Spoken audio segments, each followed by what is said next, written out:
Hello everyone, कैसे हैं सब। आशा करते हैं सब बढ़िया है। तो आज के एक नया वीडियो लेके आप सब लोगों के साथ हाजिर हूँ मैं, जौहर इस्लाम पोदर। आज का वीडियो का टॉपिक है टेक्निकल एनालिसिस। तो इस वीडियो में आप लोगों को बहुत कुछ सीखने को मिलेगा। ठीक है। तो इस वीडियो का टोटल जो एजेंडा है उसमें हम देख लेते हैं इस वीडियो में हम क्या क्या बात करने वाले हैं। इस वीडियो में इंट्रोडक्शन से लेकर बेसिक ऑफ टेक्निकल एनालिसिस, उसके बाद टेक्निकल एनालिसिस के ऊपर chart, then indicators, then support and resistance, then trends and patterns, then conclusion करेंगे वीडियो को। तो समझ में इस वीडियो में हम क्या क्या सीखने वाले हैं। इस वीडियो में हम सीखने वाले हैं टेक्निकल एनालिसिस का बेसिक्स क्या होते हैं, उसके बाद हम चार्ट में किस तरह से हमें काम करना होता है। ठीक है, चार्ट में उसके बाद हमें देखना होगा इंडिकेटर्स का इस्तेमाल कैसे हम कर सकते हैं। उसके बाद हमें देखना होता है सपोर्ट एंड रेसिस्टेंस, उसके बाद हमें देखना होता है ट्रेंड्स एंड पैटर्न्स जो चार्ट में आते हैं, एंड कंक्लूजन।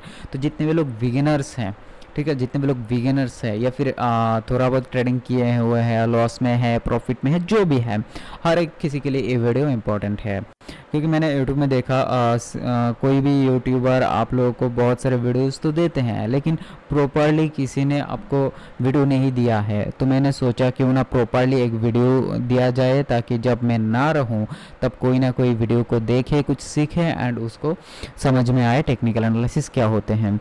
तो इस वीडियो में बेसिक से हम बात करेंगे। ठीक है, तो हम पहले चलते हैं इंट्रोडक्शन में। ठीक है, टेक्निकल एनालिसिस एक्चुअली क्या है।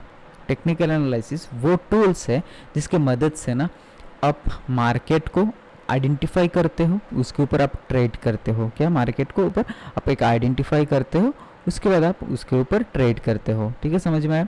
अब मान के चलो किसी स्टॉक का प्राइस मान के चलो 111 है।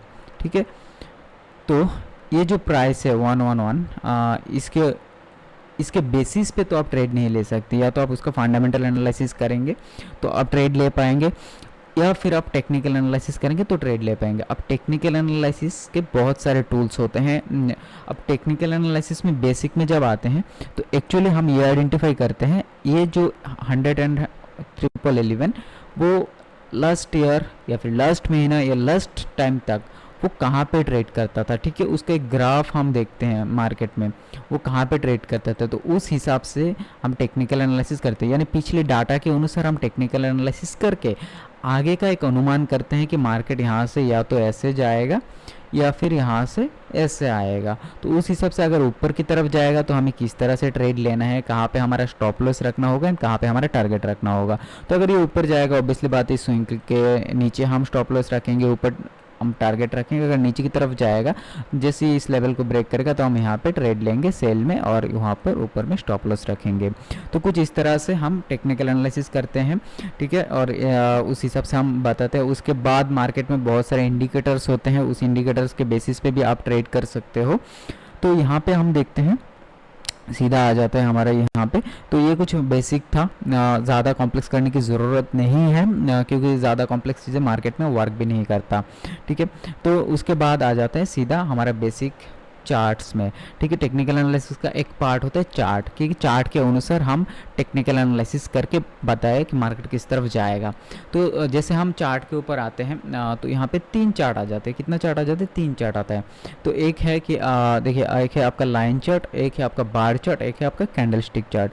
एक है लाइन चार्ट, एक है बार चार्ट, एक है कैंडल स्टिक चार्ट। तो फिलहाल चलते हैं चार्ट में। ठीक है, तो ये जो चार्ट अभी अब देख रहे हो वो है कैंडल स्टिक चार्ट। ठीक है, तो इसको अगर हम चेंज करेंगे तो हमको आना होगा, इस कैंडल के ऊपर क्लिक करना होगा। जैसे हम क्लिक करेंगे यहाँ पे आप देख सकते हो बार चार्ट। तो अब ये बन गया है बार चार्ट। ठीक है, तो इसके मदद से भी आप ट्रेड कर सकते हो, इसके ऊपर आप एनालिसिस करके आप ट्रेड कर सकते हो। उसके बाद जैसे हम यहाँ पे क्लिक करेंगे, यहाँ पे आ जाता है लाइन चार्ट। तो इस लाइन चार्ट के ऊपर भी आप ट्रेड कर सकते हो। ठीक है, तो जैसे आपको अच्छा लगे आप उसी तरह से ट्रेड करना। जैसे हम लाइन चार्ट में ट्रेड करते हैं तो हम स्विंग देखते हैं। ठीक है, इस स्विंग के नीचे हमारा स्टॉप लॉस होता है, इस स्विंग पे हमारा बाय होता है, इस स्विंग पे हमारा टारगेट होता है। यानी 3 स्विंग ज़रूरत होता है एक ट्रेड के लिए। एक स्विंग में स्टॉप लॉस, एक स्विंग में हमारा बाइंग, एक स्विंग में हमारा टारगेट। ठीक उसी तरह टेक्निकल एनालिसिस हम कैंडल्स में भी करते हैं। ठीक है, अब हर एक कैंडल्स का अलग अलग नाम होता है एंड उसका अलग अलग काम होता है। जैसे ये इस कैंडल का नाम होता है बुलिश मारोगे जो कैंडल, तो जब भी बुलिश मारोगे जो कैंडल बनते हैं ना, तो मार्केट ऊपर की तरफ ही जाते हैं। तो बुलिश मारोगे जो कैंडल के हिसाब से मार्केट यहाँ पे देख सकते हो बहुत ऊपर गया है। तो कैंडल्स के ऊपर स्टडी करके भी आप ट्रेड करोगे तो आपको मुनाफा होगा, लॉस भी होगा, लेकिन ज़्यादातर टाइम आपको मुनाफा होगा। तो इस तरह से अगर कैंडल्स पढ़ना नहीं आता है तो मेरा कैंडलस्टिक चार्ट वाला वीडियो आप ज़रूर देखें, ठीक है। अगर वहाँ पे हमने अच्छे से डिस्कस किया है तो आपको मालूम होगा कैंडलस्टिक को कैसे रीड करना होता है। तो इस वीडियो को कंटिन्यू करते हैं, ठीक है। तो इस तरह से टेक्निकल एनालिसिस करेंगे हम। बुलिश मारुगुजी के ऊपर हम बाय करेंगे, बुलिश मारुगुजी के नीचे हमारा स्टॉप लॉस रहेगा। तो आप हमेशा कोशिश ये करो टारगेट लंबा खींचने का। अगर कैंडल स्टिक की मदद से आप ऊपर नहीं जा सकते, आपको डर लगता है रेड कैंडल देख के, तो आप इसको चेंज कर दो एंड आप इसको लाइन बना दो, ठीक है। इस लाइन में आपको डर नहीं लगेगा, ठीक है। तो इसको और थोड़ा सा हेल्प करने के लिए आप ले सकते हो मार्केट में और दूसरा तरीका जिसको कहते हैं इंडिकेटर, ठीक है, जिसमें हम मूविंग एवरेज की बात करेंगे। और भी बहुत सारे इंडिकेटर्स है जिसको जो आपको अच्छा लगे आप यूज़ कर सकते हो। तो जैसे आप यहाँ पे क्लिक करते हो तो आप यहाँ पे देख सकते हो, इसको हम थोड़ा सा हाइड करते हैं। देखो ये हाइड हो गया, ठीक है। तो इस इंडिकेटर को अगर हम चेंज करेंगे, यहाँ पे 200 लगा हुआ है, तो अब इसको इंडिकेटर्स में जाके मूविंग एवरेज की सेटिंग में जाना है, इनपुट्स में जाना है, इसको कर देना है आपको 50, कितना कर देना है 50, और इसको कर देना है ओके, यानी 50 डे मूविंग एवरेज, ठीक है। हर एक तो अगर आप यहाँ पे कोई भी चार्ट लगाओ तो ये आराम से दिखेगा। अगर लाइन चार्ट लगाओगे तो जैसे मूविंग एवरेज लाइन चार्ट के ऊपर जाएगा आपको बाय करना होगा, जब तक इसके ऊपर है आपको होल्ड करना है। अगर इसमें आप कैंडल्स भी लगाओगे तो सेम दिखेगा आपको, आप कैंडल्स भी लगाओगे तो आपको दिखेगा। जब भी इसके ऊपर सस्टेन करता है मार्केट तो आपको बहुत लंबा तक होल्ड करने को मिलेगा एंड अच्छा टारगेट मिलेगा। 50 डे मूविंग एवरेज हमेशा अच्छा टारगेट देता है, कभी कभार आपको स्टॉप लॉस भी देगा, ठीक है। तो यहाँ पे आप देख सकते हो, इसके यहाँ पे आपने बाय किया होगा तो यहाँ पे आपने होल्ड किया होगा, मार्केट ऊपर जाएगा बोल के, लेकिन यहाँ पे आपको हिट कर दिया बाइंग रेंज में, ठीक। उसी तरह से आपको यहाँ पे और भी पीछे आएंगे तो आपको यहाँ पे आपने बाय किया होगा तो यहाँ पे आपने सेल भी किया होगा, यहाँ पे बाय किया होगा, सेल भी किया होगा, तो बहुत बार आपका बाइंग रेंज में स्टॉप लॉस काट जाएगा, ठीक है। लेकिन जब भी टारगेट देगा आप याद रखिए बहुत लंबा टारगेट। अगर ये वीडियो मूविंग एवरेज के ऊपर आप वीडियो देखना चाहते तो मेरे चैनल पे जाइए, इंडिकेटर मूविंग एवरेज के ऊपर वीडियोज़ है, आप देख सकते हो आराम से। तो इसमें हम डिटेल्स में और बात नहीं करते, तो आप सीधा सा मान के चलो कोई भी इंडिकेटर लगाना है तो इसमें आना है और आपको इसमें से डिसीजन लेना है कौन सा इंडिकेटर आपको यूज़ करना है। तो बहुत सारे इंडिकेटर्स हैं, आप अपने हिसाब से हर एक इंडिकेटर के ऊपर बैक टेस्ट करके जो अच्छा लगे आप उसका इस्तेमाल कर सकते हो। फिलहाल मैं यहाँ पे मूविंग एवरेज की ही बात कर रहा हूँ, ठीक है। तो उसके बाद जैसे आप इंडिकेटर लगा दिया, चार्ट भी देख लिया, दो जगह पे आपको इंडिकेशन आ गया, देन आ जाता है मार्केट का सबसे इम्पोर्टेंट, वो है सपोर्ट एंड रेसिस्टेंस। अब यहाँ पे सपोर्ट क्या है, रेसिस्टेंस क्या है and how to identify in support and resistance, ठीक है। उसको आपको जानना है। तो सपोर्ट एंड रेसिस्टेंस में सपोर्ट क्या है, सपोर्ट वो चीज़ें हैं, देखो एक लाइन पे आप यहाँ पे देख सकते हो मार्केट एक रेंज में यहाँ पे घूमता है, ठीक है। जब भी ऊपर आता है उस रेंज से वापस नीचे आ जाता है, ठीक है। तो ये जो रेंज है, ऊपर का रेंज है, वो है मार्केट के लिए रेसिस्टेंस जोन एंड नीचे का जोन है सपोर्ट जोन। तो आपको क्या करना है, ये है सप्लाई जोन, ये है डिमांड जोन। तो जब भी डिमांड जोन में आएगा आपको बाय करना है, जब भी रेसिस्टेंस जोन में आएगा तो आपको सेल करना है स्टॉक्स को। तो याद रखिएगा जब भी डिमांड जोन में आएगा बाय करना, जब भी यहाँ पे ऊपर में आएगा रेसिस्टेंस जोन में तब आपको सेल करना है। तो ये है रेसिस्टेंस, ये है सपोर्ट, तो इसको याद रखना है। और आपको आइडेंटिफाई कुछ इस तरह से ही करना है कि आपको जब भी लाइव चार्ट में आप जाएंगे, चार्ट में अगर आप देखोगे तो आपको यहाँ पे एक ट्रेंड लाइन यहाँ पे मैं ड्रॉ करता हूँ, ठीक है। तो यहाँ पे आप एक ट्रेंड लाइन यहाँ पे हमने ड्रॉ किया, ठीक है, ऊपर की तरफ, और वही ट्रेंड लाइन हम अगर नीचे की तरफ ड्रॉ करेंगे तो आपको सपोर्ट एंड रेसिस्टेंस दिख जाएगा, ठीक है। तो इस तरह से आइडेंटिफाई करना होता है, ठीक है। तो जब भी मान के चलो मार्केट यहाँ से स्टार्ट किया होगा तो यहाँ पे आएगा तो आपको स्टॉक को सेल करना है, अगर नीचे आएगा इस लेवल पे बाय करना है। तो आपको हमेशा अवॉइड करना होगा कि नीचे के लेवल पे आए आपको बाय करने के, तो जैसे इस लेवल पे आएगा आपको बाय करना है एंड इस लेवल पे आपको सेल करना है। तो सपोर्ट एंड रेसिस्टेंस इस तरह से आपको ड्रॉ कर लेना है मार्केट के हिसाब से, कौन सा टाइम फ्रेम आप देख रहे हो उस टाइम फ्रेम के हिसाब से, ठीक है। तो ये ज़रूरी है तीनों चीज़ें, ठीक है। तो आपको याद आ गया। अभी आपको क्या सीखना है, एक सीखना है आपको कैंडल स्टिक, देन आपको सीखना है chart, line chart, bar chart, then आपको सीखना है इंडिकेटर्स, देन आपको सीखना है कि सपोर्ट रेसिस्टेंस कैसे ड्रॉ करते हैं, ठीक है। तो ये आपको आ गया। तो उसके बाद आपको सीखना होगा सीधा यहाँ पे, ठीक है। ये पैटर्न्स के ऊपर कुछ पैटर्न्स होते हैं मार्केट में, जो पैटर्न्स बनने के बाद मार्केट किस तरह से मूव करेगा वो आपको इंडिकेट करता है। तो आप देख सकते हो यहाँ पे एक पैटर्न बना हुआ है जिसका नाम है फ्लैग पैटर्न, यानी फ्लैग पैटर्न जब भी बनेगा मार्केट में तो मार्केट ऊपर की तरफ जाता है और यहाँ पे फ्लैग के ऊपर हमें बाय करना होगा, इसके नीचे हमें स्टॉप लॉस रखना है। तो चलिए चार्ट में देखते हैं कहीं फ्लैग पैटर्न बना है या नहीं। तो चार्ट में आप देख सकते हो ये एक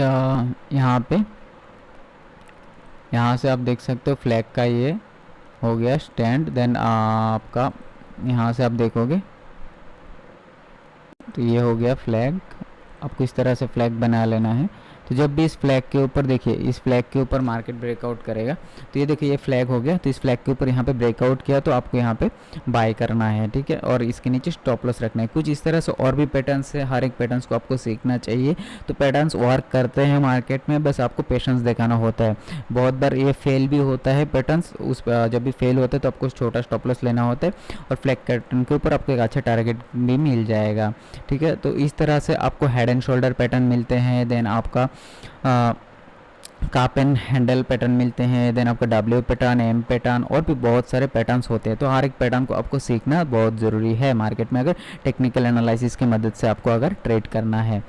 तो अल्टीमेटली कंक्लूशन वीडियो का ये है कि आपको हर एक चीज़ सीखना चाहिए, तब जाके जैसे हम स्कूल में कॉलेजेस में हर एक चीज़ सीखते हैं उसके बाद एक सब्जेक्ट में स्पेशलिस्ट बनते हैं, ठीक उसी तरह आपको हर एक चीज़ सीखना चाहिए। सीखने के बाद आप डिसाइड करो कि आपको काम किस में करना है, ठीक है, आपको काम किस में करना है।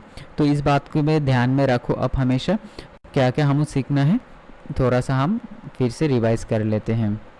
तो हमें टेक्निकल एनालिसिस का बेसिक हमें आ गया। बेसिक का मतलब है टेक्निकल एनालिसिस की मदद से हम ये जान सकते हैं मार्केट किस तरफ जाएगा और हमें क्या ट्रेड लेना चाहिए। अगर हमारी अगेंस्ट में जाएगा हमारा स्टॉप लॉस किधर होगा एंड हमारा टारगेट क्या होगा एंड नेक्स्ट ट्रेड हमारा क्या होगा। उसके बाद हमें सीखना चाहिए चार्ट। यहाँ पे तीनों चार्ट हमें आना ज़रूरी है, line chart, bar chart and candle stick chart. तीनों चार्ट समझ में आएगा तो ट्रेड अच्छा बनेगा। जितना ज़्यादा नॉलेज उतना ही अच्छा मौका। देन आपका उसको थोड़ा सा और अच्छा करने के लिए आपको इंडिकेटर चाहिए, इंडिकेटर आपको मदद करेगा। उसके बाद आपका सपोर्ट एंड रेसिस्टेंस, उसके बाद आ जाता है आपका देन पैटर्न्स में W pattern, M pattern, V pattern, then आपका है head and shoulder pattern, then आपका वी पैटर्न, देन आप flag pattern, cup and handle pattern. तो इन सारे पैटर्न्स को ध्यान में रखिएगा। एंड सबसे इम्पोर्टेंट बात, ठीक है, देखिए कोई भी पैटर्न्स फेल हो सकते हैं, तो इसके लिए क्या चाहिए हमको, रिस्क मैनेजमेंट। रिस्क मैनेजमेंट जब तक सही नहीं होगा तब तक आप मार्केट में सस्टेन नहीं करेगा।